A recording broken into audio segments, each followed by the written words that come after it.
다 같이 읽겠습니다. 그러나 내가 받은 것은 하나님의 은혜로 내 것이죠.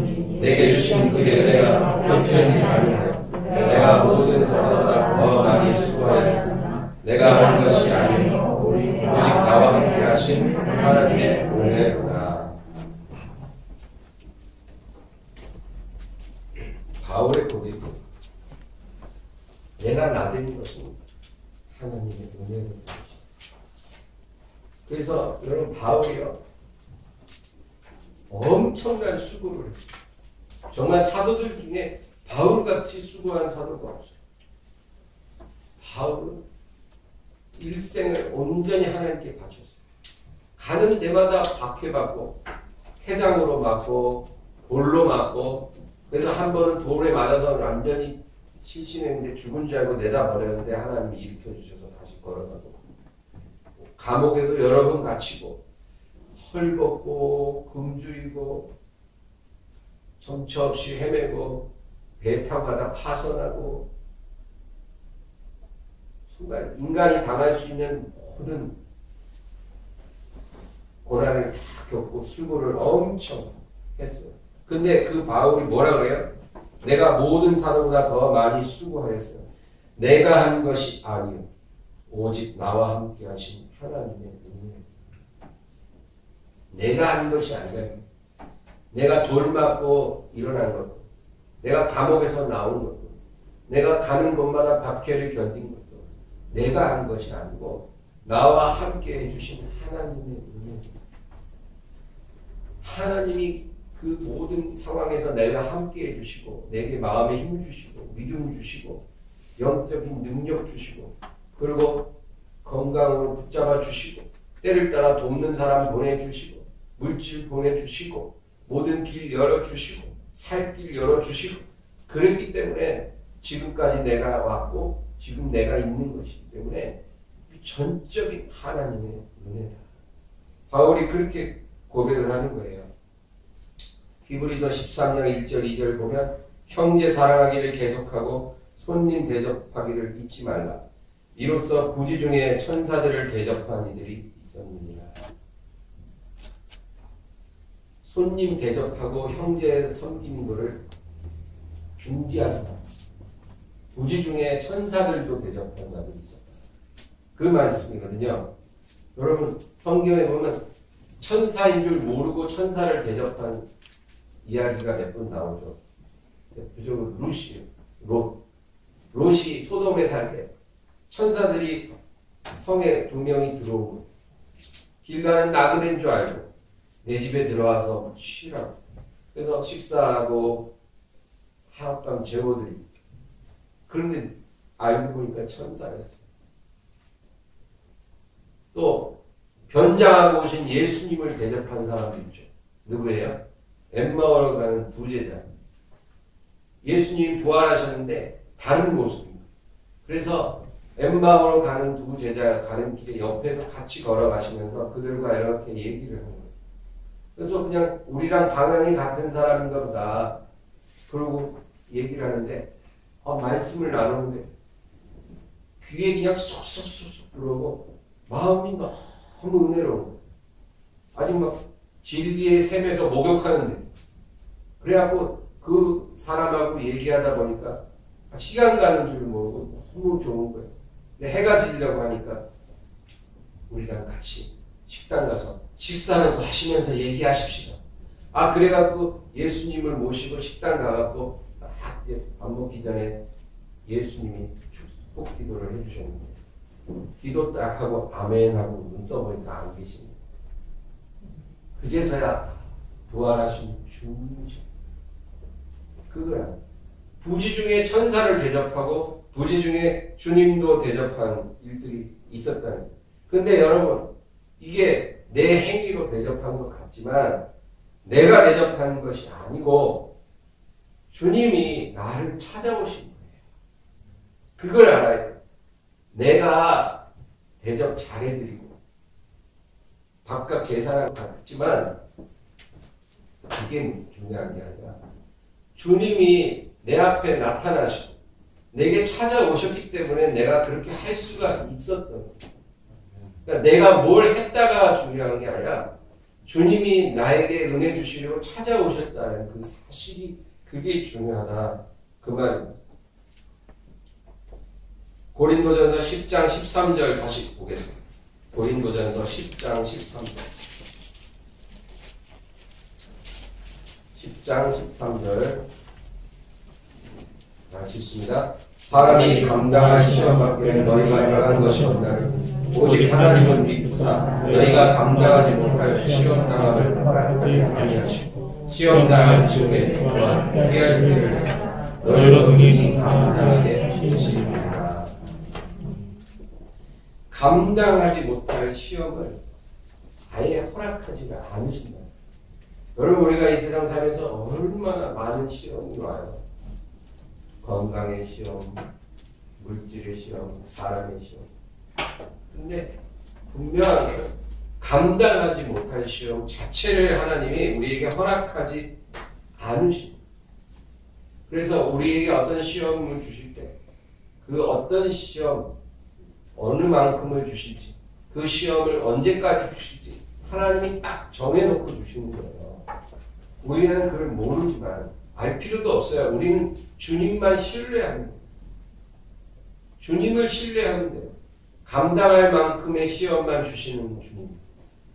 모든 시험의 강도와 크기와 기한을 정하시는 주님을 우리는 신뢰하는 거고, 주님이 그걸 다 정해서 주시고 나서 피할 길도 주시고, 피할 길. 그러니까 어떤 시험을 딱 주시면 3개월 동안 그 시험 당하고 낮추신 다음에 3개월 좀 지난 후에 피할 길을 하나님 다 열어주시고, 그래서 그 시험을 능히 이길 수 있도록 북치고 장구치고 하나님이 다 한다 그 말이에요. 우리가 할 일은 말씀과 기도 안에서 주님을 신뢰하는 거예요. 주님을 기뻐하는 거예요. 그게 우리가 할 일이고, 하나님이 다 계획하고 집행하고 뒷감당 마무리까지 다 해주죠. 여러분, 다윗이 범죄했잖아요. 다윗이 왕으로 있습니다.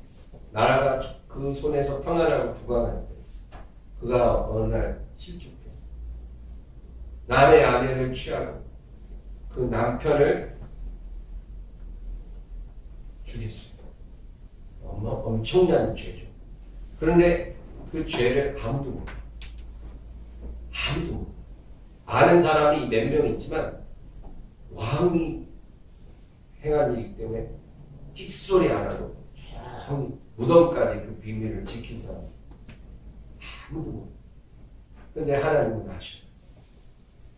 그래서 하나님이 나단 선지자를 다윗에게 보내요. 나단 넌 다윗에게 가서 이렇게 전하라.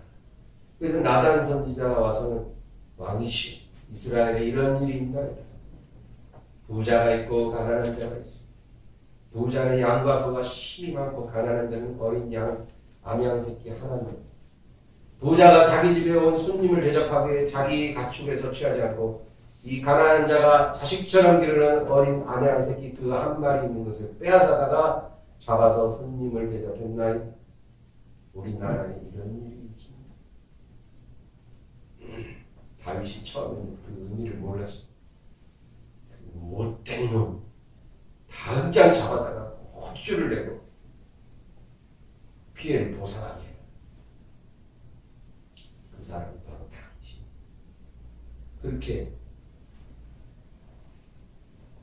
말을 하니까 다윗이 바로 거꾸로 하면서 하나님 앞에 철철 눈물을 흘리고 회개를 해요. 이불을 적셨다. 눈물로 이불을 적셨다. 그런데 여러분, 우리는 다윗이 왕으로서 그 책망을 받고 회개했다라는 거예요. 우리는 포커스를 맞춰요. 다윗이 회개해서 긍휼을 얻고 하나님 앞에 살아요. 우리는 그거에 관심을 갖는데 그 사건에서 우리가 봐야 될 중요한 포커스는요, 다윗이 회개한 그 사실이 아니고 하나님이 나단을 다윗에게 보냈다는 거예요. 하나님이 나단을 다윗에게 보냈다. 그게 중요한 거예요. 왜냐하면 가만두면 다윗이 절대 회개 안 할 거거든요. 그런데 하나님이 다윗을 살려주시려고, 회복시켜 주시려고, 영적으로 회복시켜 주시려고 나단을 다윗에게 보냈다. 그게 중요한 거예요, 여러분. 다윗이 회개하는 사실보다 죄인을 불러 회개시키는 하나님의 은혜, 그게 중요해요. 여러분이 우연히 생각 없이 교회에 왔는데 예배드리다가 마음에 책망을 받았어요. 그래서 눈물로 회개하고 마음을 하나님께로 돌이켰어요. 전적인 하나님의 은혜예요. 우연히 와서 우연히 말씀 듣다가 내가 그래도 딴 사람보다 좀 양심적이고 그래서 회개했다. 그게 아니라 방이, 여러분 집에 방이 있잖아요. 방이 캄캄할 때는요, 아무것도 안 보일 때는요, 청소 안 해요. 청소 안 해요. 저희 집도 제가 자는 안방은 불을 늘 꺼놓고 안막 커튼을 쫙 쳐놔가지고 캄캄하거든요. 그래서 청소를 잘 안 하게 돼요. 아무것도 안 보일 땐 청소 안 해요. 근데 이제 전등불 다 켜고 환해지면 이 바닥에 뭐가 떨어지는지 보이잖아요.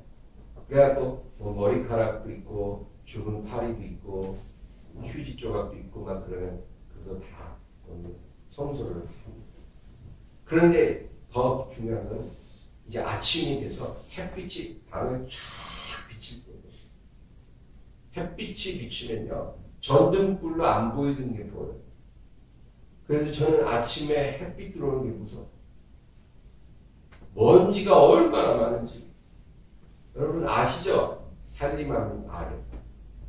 아이보리색 가구 위에 뿌연 먼지가 앉으면 그 전등불을 켤 때는 안 보여요. 근데 햇빛 들어오니까 그 먼지들이 너무너무 잘 보여요. 저렇게 먼지가. 그리고 그거 다 닦아내는. 왜 제가 이 얘기를 하냐면, 여러분 방이 캄캄할 때 우리가 청소 안 하는 것처럼 죄가 깨달아지지 않으면 회개를 안 한다. 죄가 안 보이니까 회개를 안 해요. 그래서 하나님이 어떻게 하셔요? 죄를 보게 하는 거예요. 그래서 우리 삶에 고난이 다가오는 이유가 바로 그거예요. 잘 나가면 죄가 안 보여요. 고난이 다가오면 보이기 시작하는 거예요. 죄를 보라고, 너를 보라고 하나님이 고난 주시는 거예요. 왜? 회개해야 돼요. 회개해야 사니까. 그래서 하나님이 처음에는 성령의 역사로 우리 양심을 살아나게 해요. 여러분 성령이 오시면 죽은 양심이 삽니다. 양심이 깨어나요. 죽었다가 깨어나요. 그러면 예전에는 아무 느낌 없었던 것도 이제 양심에 찔림이 오는 거예요. 근데 그 양심이 우리를 고발하는 것은 어떤 윤리적인 죄, 행위의 죄들이. 뭔가 내가 믿는 사람으로서 이렇게 금전적으로 부정직하면 안 되는데, 내가 믿는 사람으로 내 아내 몰래 이렇게 딴 여자 만나면 안 되는데, 내가 믿는 사람으로 이런 짓 하면 안 되는데, 내가 이런 데 오면 안 되는데, 내가 이런 일 하면 안 되는데. 우리가 양심이 살아나면 우리를 책망하는 거예요. 그래서 이런 역사가 뭐냐면 방에 불을 켜는 거예요. 더러운 것들, 눈에 보이는 걸 다 청소하게 만들려고 하나님이 그렇게 하는 거예요. 그런데 제일 중요한 거는 성령의 조명을 줘요. 성령의 조명. 이게 뭐냐면 아침에 햇빛이 방을 쫙 비치는 거예요. 그러면 쓰레기만 보이는 게 아니라 육안으로 안 보였던 먼지가 다 보여요. 제가 어제 아침에 햇빛이 들어와서 먼지를 보고 이 말씀이 중요해요. 먼지가 보여요. 그게 뭐예요? 성령의 조명이에요. 그래서 성령께서 조명해 주시면 영적인 죄가 깨달아져요. 어떤 윤리적인 행동의 죄뿐만 아니라 영적인 죄. 하나님 앞에 가장 근원적인 죄. 하나님을 하나님 되게 하지 않는 완악한 마음. 하나님을 믿는다고 하고 신앙생활 하는 것 같은데 정말로 내 안에 계신 하나님을 온전히 하나님 되게 하지 않는 죄. 그런 죄들을 하나님이 깨닫게 해주시고 그 죄가 엄청 크다는 것을 깨닫게 해주시고 그게 바로 성령의 조명이라는 것입니다. 내 하나님의 말씀과 하나님의 소원과 내 삶이 얼마나 동떨어져 있는지 깨닫는 내가 이렇게 살면 안 되는구나. 여러분 선지자 학계가 뭐라 그래요? 학계 선지자가 예배가 무너졌는데 너희가 편안한 집에 안락한 삶을 살고 희낙락하는 게 옳으냐? 그거 생각하잖아요. 하나님과의 예배가 무너져 있는데 너희가 이렇게 행복하고 안락하게 사는 게 옳은 거예요. 그런데 그런 말씀을 듣고 회개가 나오는 깨달아지는 그게 여러분 성령의 조명이라는 거예요. 그게 하나님이네. 여러분 설교가 필요한 이유가 있습니다. 성령이 하나님의 뜻을 조명해 주실 때 설교를 많이 쓰셔요. 왜냐하면 우리가 보통 성경을 읽잖아요. 그러면 성도들이 성경을 순서대로 읽는 거예요. 근데 지금 그 사람에게 하나님이 예를 들면 요한에서 4장 말씀을 하고 싶은 거예요. 눈에 보는 바 네 형제를 사랑하지 못하면서 눈에 보지 못하는 바 하나님을 사랑할 수 없느니라. 지금 하나님이 그 말을 하고 싶은데 이 사람은 지금 오늘 순서대로 레위기 16장이 있고 레위기 16장에 보니까 너가 하나님 앞에 속죄제를 드릴 때는 피와 기름은 피는 제단에 뿌리고 기름은 제단에서 불사르고 고기와 똥은 진 밖으로 내서 거기서 불사르지. 이런 얘기예요. 지금 하나님은 요한일서 4장을 말하고 싶은데 이 사람은 레위기 16장 읽고 있다니. 그러니까 성령의 조명을 제대로 못 받아. 그래서 하나님이 설교를 사용하시는 거예요. 이 사람이 성경 한 장 딱 읽고 이제 유튜브 설교를 들어야 되겠다. 그리고 유튜브를 탁 열었는데 어떤 설교가 링크가 돼갖고 우연히 엠마오 교회 김모 목사라는 사람의 설교를 들어요. 그런데 보는 바 형제를 사랑하지 못하는 자가 보지 못하는 바 하나님을 사랑할 수가 없습니다. 여러분 그 말씀 딱 듣는데 마음이 찔립니다. 여러분 그래서 하나님이 설교로 우리 위해 쓰신다라는 사실입니다. 여러분 고린도전서 2장 12절을 한번 보겠습니다. 고린도전서 2장 12절 다 같이 읽습니다. 우리가 세상의 영을 받지 아니하고 오직 하나님으로부터 온 영을 받았으니 이는 우리로 하여금 하나님께서 우리에게 은혜로 주신 것들을 알게 하려 하십니다. 우리가 세상의 영을 받고 살 때는 하나님이 우리에게 뭘 주시는지 몰라요. 알 수가 없어요. 그러나 하나님으로부터 온 영을 우리가 받으면 하나님이 우리에게 은혜로 주신 것들을 알게 돼요. 하나님이 우리에게 은혜로 주시는 것들을 깨닫게 돼요. 그래서 내게 주어진 모든 것들, 내 삶의 이 모든 요소가 내 행위로 말미암은 것이 아니라 하나님의 은혜로 주어진 것을 알게 돼요. 여러분 인생을 어떤 관점으로 우리가 바라보고 있습니까? 지금까지 내가 내 인생 살아오면서 겪었던 수많은 고통과 실패, 그런 아픔들, 이런 것들이 있었지만 내가 이를 악물고 참아서 지금까지 열심히 살았다. 여러분 자기 인생을 그렇게 생각하는가요? 아니면 이런 많은 고통이 있었지만 그럼에도 불구하고 하나님이 나를 지켜주시고 나를 도와주시고 나를 일으켜주시고 나를 인도해주시고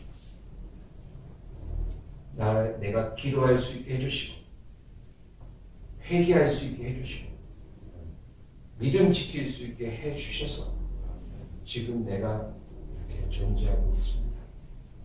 여러분 우리 인생을 우리가 그렇게 해석해요. 그 모든 일들이 있었음에도 불구하고 하나님이 붙들어 주심으로 지금 내가 지금 있습니다. 내 인생의 모든 실패들, 부끄러운 과거들은 나를 회개시키기 위해서, 하나님께 부르기 위해서, 나를 낮추셔서 겸손한 종으로 만들기 위해서 하나님이 행하신 일들이었습니다. 우리가 이렇게 고백을 해야 된다는 거예요. 그게 하나님이 우리에게 원하시는 모습입니다. 내 인생의 많은 날들 가운데 아주 맑은 날도 당연히 은혜지만 굳은 날도 알고 보니 은혜고 태풍이 와서 내 인생 모든 거 다 쓸어가 버렸던 그 시간도 지금 와서 지나고 보니 하나님의 은혜였습니다. 이 모든 게 다 나를 회개시키고 돌아오게 하시려는 하나님의 섭리였습니다. 여러분 우리가 그렇게 고백해야 한다는 거예요. 그럴 때 하나님의 영광이 우리에게 임하는 거예요. 우리가 이제 이 세상 살다가 언제 주님의 부름을 받을지 몰라요. 주의 재림이 가까웠지만 재림 전에 불러가실 수도 있어요. 제가 너무 사랑하는 어떤 권사님도 76세 어제 돌아가셨어요.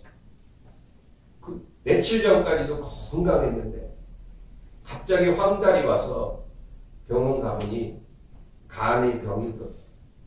일주일도 안 돼서 돌아가셨어요. 유언도 못 하셨을 거예요. 하나님이 시간이 되면 그렇게 데려가시기도 해요. 그러나 만약에 우리가 유언을 할 수 있는 그런 기회가 주어진다면 여러분 뭐라고 유언하시겠어요? 한번 생각해 보세요.